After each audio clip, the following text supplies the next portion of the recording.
Hello, my name is Miki of Akita International University. I'm delighted to present my research at your conference. Let me go to screen share.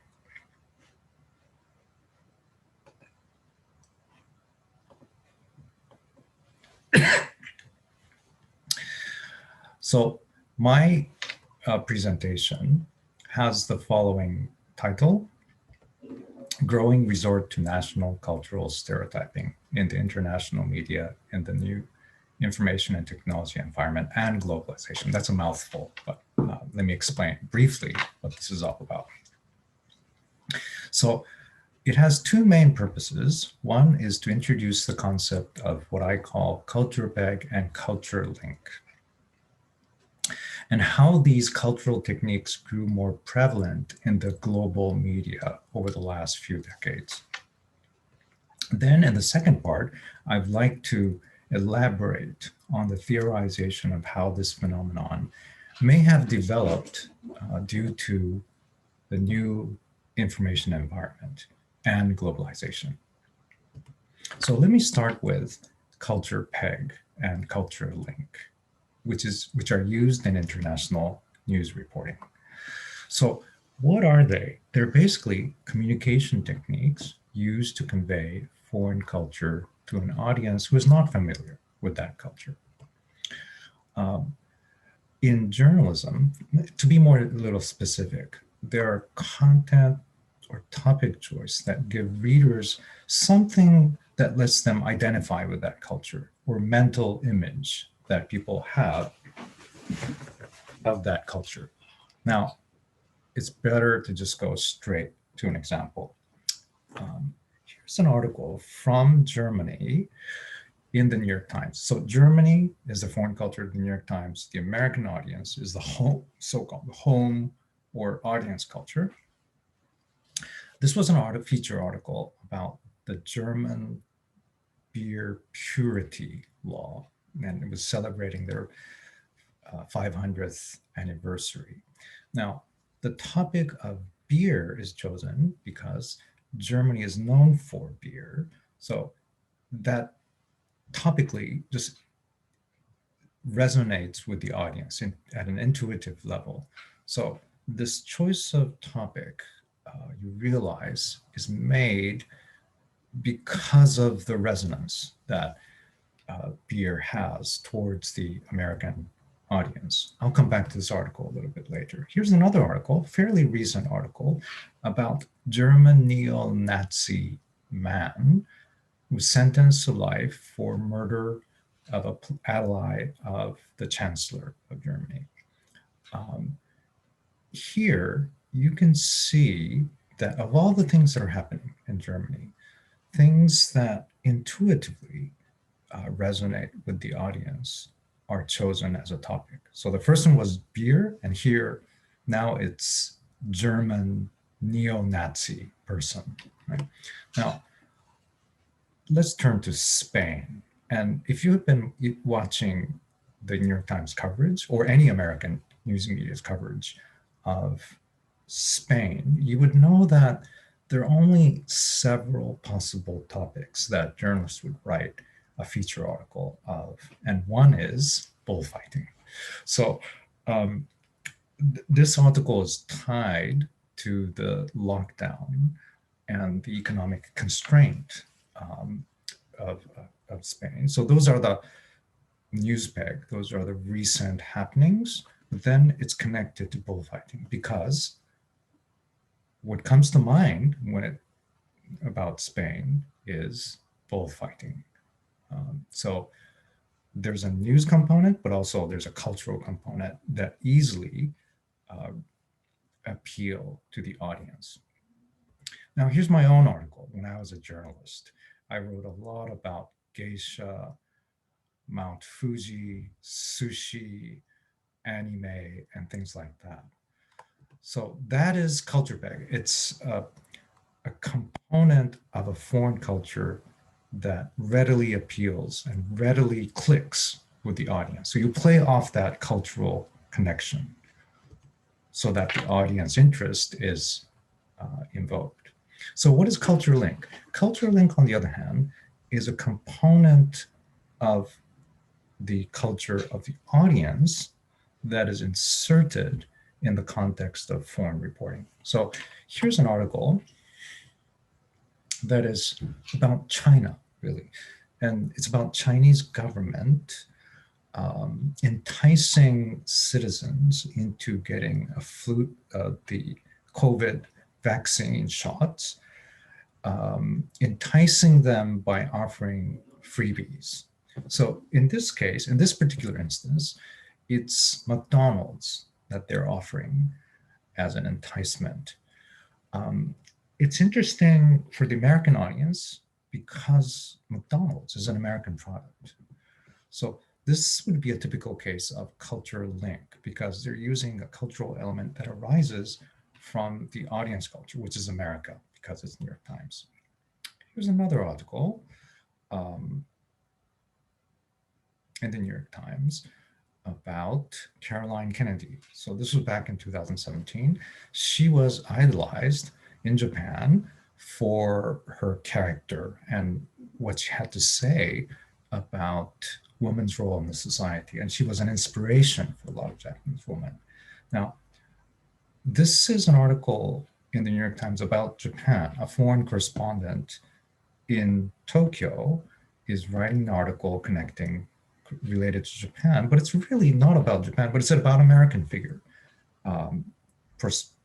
portrayed in the context of foreign reporting. So again, this is an instance of culture link.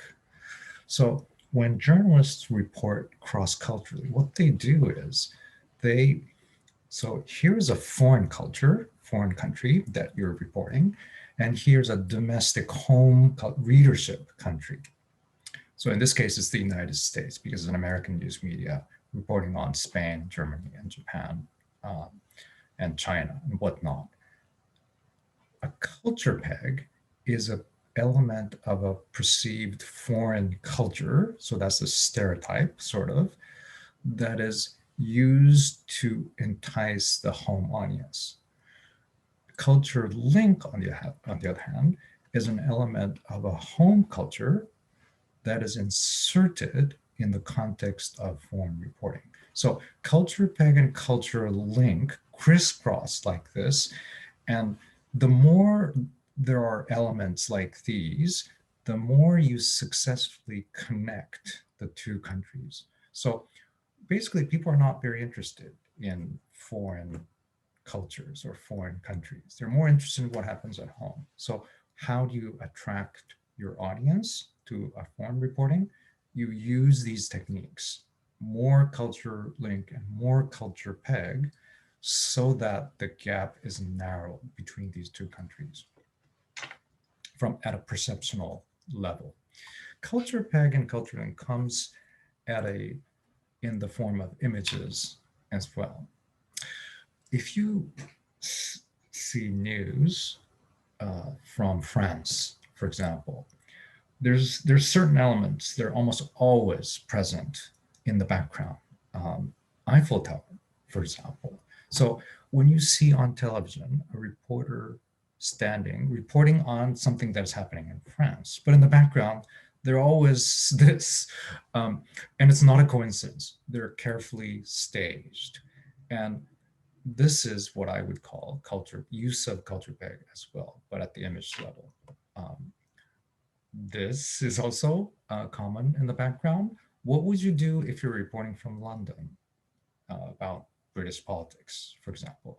Yes, indeed, you guessed it right. You might also see a double-deck bus that happens to pass by. It didn't happen to pass by. It was inserted on purpose. So if you're reporting from Korea, definitely you make a careful choice as to what you want to be included in the image so that it evokes certain images related to the foreign culture that you're reporting on. Now, when I say culture peg and culture link, they occur at two different levels. One is what I would describe as the story level. Another is word level. So a story level culture peg and culture link is something that dominates the story topically and thematically. So the examples that I gave, they all are basically our story level culture peg and cultural link. So what is a word level culture peg? These are specific choices of words that conjure up the image of the culture country in question. So back to the German example.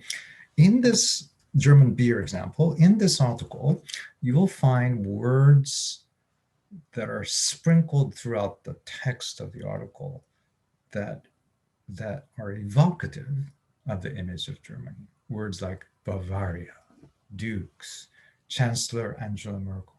So these words, when you find words like these are not happening by chance, but it's a deliberate choice by the journalist to allow the readers to imagine very easily that foreign culture about he or she is reading.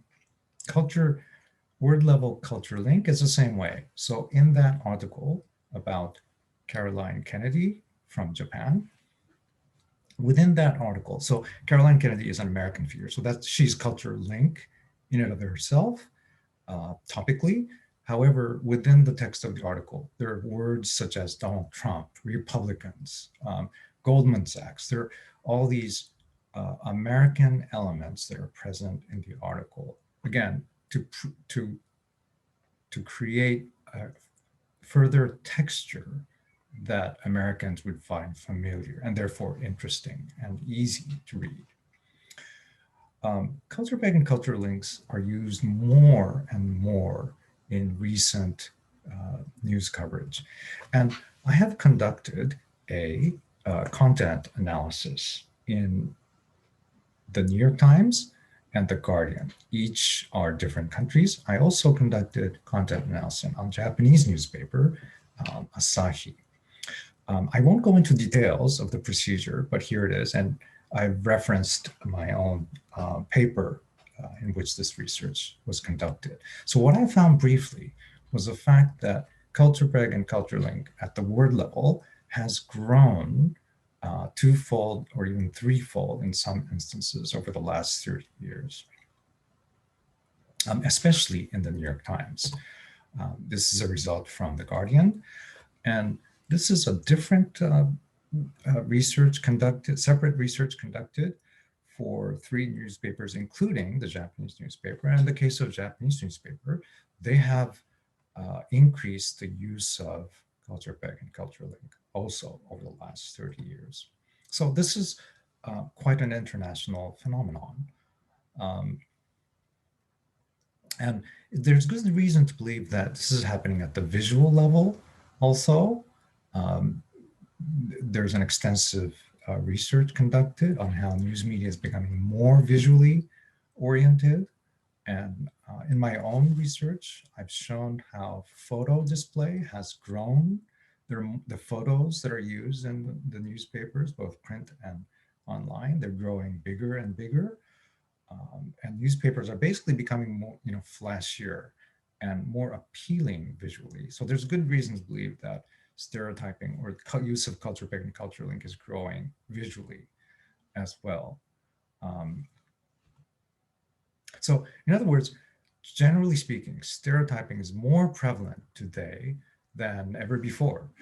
And this runs counter to the often understood cliche that stereotyping will probably subside in the era of globalization as people will become more familiar with other cultures. So what's happening? I have 2 explanations for this phenomenon towards more stereotyping and more use of cultural techniques. Number 1 is the information environment we're in, the new media and data-driven information procurement environment. The information infrastructure has changed, and also globalization. And these 2 elements are connected. Firstly, the new digital and network environment has made it easier for misinformation and fake news to diffuse among internet users. That's well known and well researched. The new media ecology has also prompted group polarization, and people aggregation around shared beliefs and narratives based on ideology, ethnicity, culture, religion, whatnot. And the existence of AI prompted filter bubbles that suggests that people are receiving more similar information, familiar information within group clusters that resonate with their pre-existing schema. So it stands to reason that stereotyping is becoming more common under this environment. Misinformation-prone new media environment means that this kind of problematic communication, such as rumors, fake news, untruths, half-truths, myths, and stereotypes, they mingle with each other in the information blends. So stereotypes of ethnic, cultural, and political kind are as fragments of information. They might be lubricating this process of spreading misinformation. So for example, fake news about a foreign country could resonate more powerfully if a well-known stereotype is woven into that package of information. And group polarization is a fertile ground for stereotype use and stereotype acceptance. Another element I wanted to bring up is globalization. So people thought globalization will help acculturate the world of other cultures. So people become less, people may feel less alien towards other cultures. But I submit that the opposite is happening. Because we know from social psychological research that when people have more information, people use ever more, they rely ever more on predetermined notion of particular object. Therefore, more information does not lead to better understanding, but it leads to greater reliance on pre-existing, preconceived understanding of a given object. So that is stereotyping, for example, and may lead to worse understanding because people become more inclined to pick and choose and easy to understand type of information. And they gravitate towards hypothesis confirming information. So there's a greater chance for confirmation bias in the era of globalization and digitalization. So looking ahead, currently this is the investigation that I'm conducting, and that is to determine how use of culture, pagan culture link enhances the resonance of an article to an audience. So this is conducted through an experiment.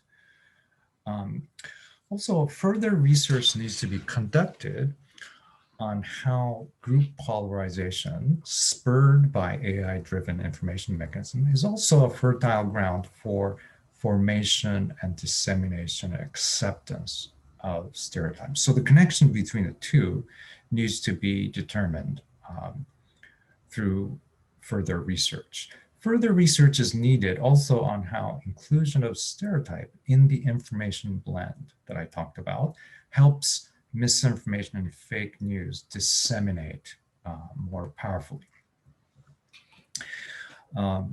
This is the abstract for the presentation, and this is the reference list. Thank you so much for listening to my presentation. Let me know if you have questions. I'm available to answer any aspect of my presentation today.